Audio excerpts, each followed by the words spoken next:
بسم اللہ الرحمن الرحیم۔ نبی اکرم مخبر صادق صلی اللہ علیہ وسلم نے قیامت تک آنے والے فتنوں سے اپنی امت کو آگاہ فرمایا۔ انہی فتنوں میں سے ایک فتنہ یزید کا فتنہ ہے، اور نبی اکرم صلی اللہ علیہ وسلم کی ایک سے زائد احادیث شریفہ کے اندر اس فتنے کا ذکر موجود ہے، کہیں پر تو صراحتاً اور کہیں پر اشارتاً۔ نبی اکرم صلی اللہ علیہ وسلم نے اس چیز کو بیان فرمایا کہ میری سنتوں کو پامال کرنے والا، دین کو بدلنے والا، دین کے اندر رخنہ اور شگاف ڈالنے والا، فرمایا وہ بنی امیہ کا ایک شخص ہوگا کہ جس کو یزید کہا جائے گا۔ اس حوالے سے امام ابو یعلا نے اپنی مسند کے اندر ایک روایت بیان کی ہے کہ جس کے راوی حضرت ابو عبیدہ بن جراح رضی اللہ تعالی عنہ ہیں۔ نبی اکرم صلی اللہ علیہ وسلم نے ارشاد فرمایا کہ میری امت کا معاملہ حق اور انصاف پر قائم رہے گا یہاں تک کہ بنی امیہ کا ایک شخص جو ہے وہ پیدا ہوگا کہ جو میرے دین کے اندر رخنہ ڈالے گا، شگاف ڈالے گا، فرمایا یقال لہ یزید، اس کو یزید کہا جائے گا۔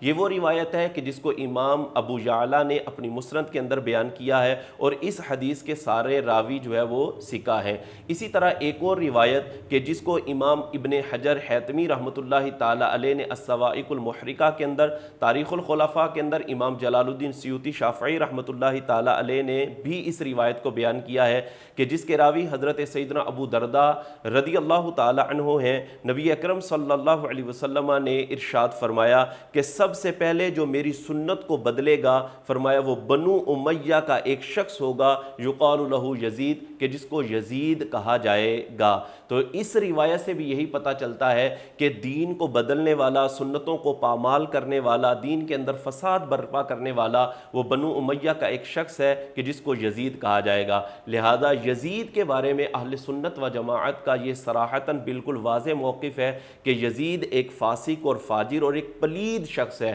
لہذا اس کو رحمت اللہ علیہ کہنا یا اس کو رضی اللہ عنہ کہنا یہ بالکل جائز اور درست نہیں ہے۔ اور جو لوگ یزید کو امیر المومنین کہتے ہیں وہ بھی اس بات کو اپنے کان کھول کر سن لیں کہ حضرت عمر بن عبد العزیز رضی اللہ تعالی عنہ کے سامنے یزید کو جب امیر المومنین کہا گیا تو حضرت عمر بن عبد العزیز رضی اللہ تعالی عنہ نے فرمایا کہ کیا کہہ رہے ہو، یزید کو امیر المومنین کہہ رہے ہو؟ تو جس شخص نے یزید کو امیر المومنین کہا تھا، حضرت عمر بن عبد العزیز رضی اللہ تعالی عنہ نے حکم دیا کہ اس کو جو ہے وہ لٹایا جائے اور اس کو تمام لوگوں کے سامنے کوڑے لگائے جائیں۔ لہذا اس شخص پر 20 کوڑے لگائے گئے اور اس کو جو ہے وہ سزا دے کر عبرت کا نشان بنایا گیا، اور حضرت عمر بن عبد العزیز رضی اللہ تعالی عنہ نے اس بات کو بالکل واضح کر دیا کہ جو یزید کو امیر المومنین کہے گا اس کے لیے ہماری سزا یہ ہے۔ لہذا یزید ایک فاسق و فاجر شخص ہے، اور 1400 سالوں سے الحمدللہ اہل سنت و جماعت کا یہی نظریہ ہے